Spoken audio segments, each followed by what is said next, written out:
በስመ አብ ወወልድ ወመንፈስ ቅዱስ አሃዱ አምላክ አሜን። ስንክሳር ዘወርሃ ግንቦት ዕለት 27 ግንቦት።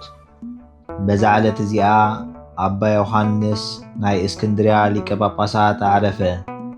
ንሱ ቁጥሩ ካብቶም 30 አበው ሊቃነ ጳጳሳት እዩ። እዚ ቅዱስ እዚ ካብ ክርስቲያን እዩ። ሕያዋይ ሰብ ኮነ። ካብ ንእስነቱ መንኮሰ። ዓብይ ተጋድሎ ተጋደለ። ነፍሱ ኣብ በዓቲ ኣሰረ። ዜንኡ ሕያውነቱ ፍልጠቱ ኣብ ኩሉ ተሰምዐ እሞ ሒዞም ኣብ ሃገር እስክንድርያ ሊቀ ጳጳሳት ሾምዎ። ኣብ ዘበን ሽሞቱ ብዙሕ ድርሳናት ደረሰ። እግዚአብሔር ኣብ ዘበኑ ቀርኒ ድሕነት ኣቆመ። በቲ እዋን እቲ አንስጣስዮስ ዝስሙ ጻድቕ አማኒ ንጉስ ነበረ። በዚ ዘመን እዚ ድማ ቅዱስ አባ ሳዊሮስ ናይ ሃገር አንጾኪያ ነበረ። ንሱ ናብ አባ ዮሐንስ ብዛዕባ እታ ቅንዕቲ ሃይማኖት መልእኽቲ ጸሓፈ። ኣብታ መልእኽቱ ከዓ ጎይታና ኢየሱስ ክርስቶስ ምስጋና ንዑ ይኹን ድሕሪ ተዋህዶቱ ሓንቲ ጠባይ ብዘይ ምትሕዋስ እዩ ዘለዎ። ከም ሃይማኖት አቦታትና አባ ዲሜጥሮስን አባ ዲዮስቆሮስን ትብል ነበረት።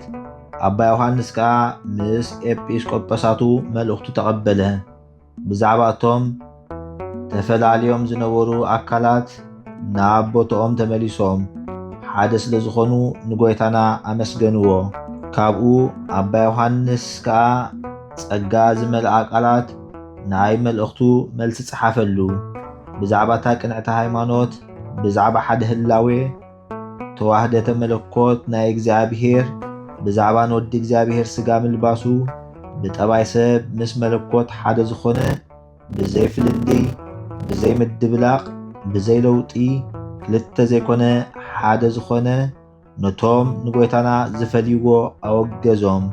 ወይ ከዓ ነቶም ባህሪ ዝውስኹ ኩሎም ዝሓመመ ዝሞተ ዝተሰቕለ ሰብ በይኑ እዩ ዝብሉ ነቶም መለኮት ሓሚሙ እዩ ዝብሉን ኣወገዞም። እታ ቅንዕቲ ሃይማኖት ግና ቃል እግዚአብሔር በቲ ካባና ዝወሰዶ ስጋ ምእንታና ሓመመ እትብል እያ። እዚኣ እታ መንገዲ መንግሥቲ ሰማያት እያ። ብኣ ዝኸይድ ኣይጋገን ኣይዕንቀፍን እዩ። አባ ሳዊሮስ ናይ አባ ዮሐንስ መልእኽቲ ምስ አንበበ ብጽቡቕ ምቕባል ተቐበሎ። ብኣ ገይሩ ከዓ ኣብ ሃገር አንጾኪያ ሰበኸ። በታ ቅንዕቲ ሃይማኖት ከዓ ሰላምን ስምምዕን ኮነ። እዚ ኣቦዚ ንህዝቡ እናመሃሮም 11 ዓመት ተቐመጠ። ካብኡ ብሰላም ኣዕረፈ። በረኸቱ ምሳና ይኹን ንዘለዓለም ዓለም አሜን። ሰላም እብል ለዘመቁሃ ርእሶ እስከ ተሃርየ ለተጰጵሶ ለዋህድ አምላክ እንዘይሴልሶ ቃለ ምዕዳን ነቢቦ ወመጽሐፈ ሕገ ደሪሶ ለፈጣሪሁ ወሃበ ወመጠወ ነፍሶ።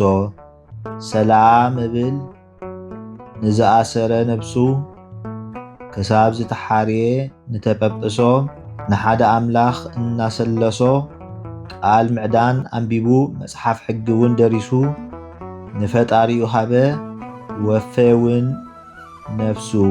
በዛ ዕለት እዚኣ አልዓዛር ጻድቕ ሓው ማርያን ማርታን ዓረፈ። ጎይታና ኢየሱስ ክርስቶስ ካብ ሞት ምስ ኣተንስኦ በታ ሰሙን እቲኣ ብኣይሁድ ተታሕዘ። ሰሙን ሕማማት ኮነ። ንጎይታና ኢየሱስ ክርስቶስ ድሕሪ ሕማማቱን ትንሣኤኡን ዕርጎቱን ንሃዋርያት ሰዓቦም። መንፈስ ቅዱስ ኣብ ልዕሊኦም ምስ ወረደ ከዓ ሃዋርያት ኣእዳዎም ኣብ ልዕሊኡ ኣንቢሮም ኣብ ሃገረ ቆጵሮስ ኤጲስቆጶስ ሾምዎ። መጓሲኡ ከዓ ብጽቡቕ ሓለወ ሓለወ። ኣብ ሽሞቱ 40 ዓመት ገበረ። ብድሕሪ እዚ ብሰላም ኣዕረፈ። በረኸቱ ምሳና ይኹን ንዘለዓለም ዓለም አሜን።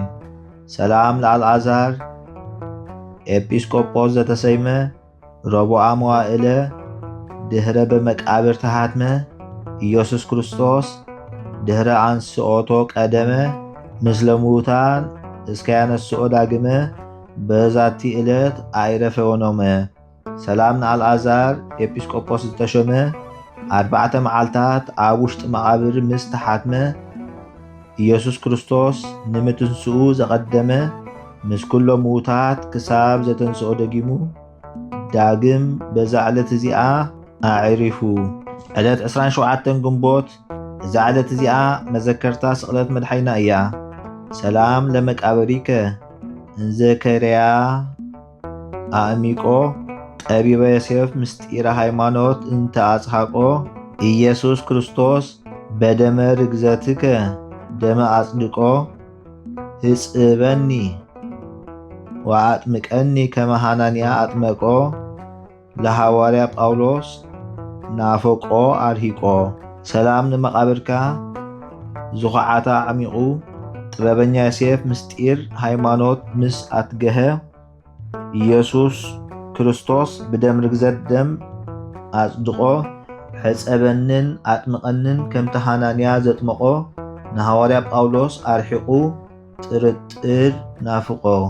ዘቕረብክዎ ማህሌት ኣዘኻኺረ ኣይላፍ ካብቶም ኣዘውቲሮም ዘገልግሉኻ ኩሉ ግዜ ብዘይ ምዕራፍ እንዳኸንብብ ተቐበል ናይ ድኽነተይ መጽሓፍ ዝገበርካ ጎይታ ናይታ መበለት መባእ ውኩፍ ካብ ዘእተውዎ ሃብታማት ናይ ሃብቶም ተረፍ ቅዱሳን ነቢያት ሐዋርያቱን ሰባኽያን ሰማዕታት ምስ ጻድቃን ደናግል ከዓ መነኮሳቱን ሄራን ባርኾት ባርኹ ማሕበር እዛ ቅድስቲ ቤተ ክርስቲያን ካብ ዝዓበየ ሽማግለ ክሳብ ዝነኣሰ ህፃን ንዝፀሓፎ ብመጽሓፍ ንዘፀሓፎውን ብምድራስ ንዘንበቦ ንዝተርጎሞ ብልሳን ሓዲስ ንቓሉ ዝሰምዐ ብእዝኒ መንፈስ ብጸሎት ኣዲዩ ማርያም ዓራቒት ካብ ኩሉ ምባኣስ ኣሕቢሩ ይምሓረና ኢየሱስ ክርስቶስ። ሰላም ንዓኹም ጻድቃን ምስ ሰማይት ዘዕረፍኩም በዝሎም ዕለት ንዓለም ዘሰነፍኩም ኢኹም ንስኻትኩም ብኩሉ ትዕግስት ኣብ ቅድሚ ፈጣሪ ለሙኑ ብኩሉ ሰዓት ብዘይካ ንስሓ ንዓና ከይወስደና ሞት። ሰላም ንዓኹም ናይ ዝዓለት እዚኣ ጻድቃን ኩልኹም ሰቦትን ኣንስትን በብኣስማትኩም ቅዱሳን ሰማይን ምድርን ማሕበር ስላሴ ንስኹም ምእንቲ ማርያም ኣድዩ ዘክሩና ብጸሎትኩም ንኽትሕልውና ተማሕጺና ኣለና ብናይ ክርስቶስ ደም።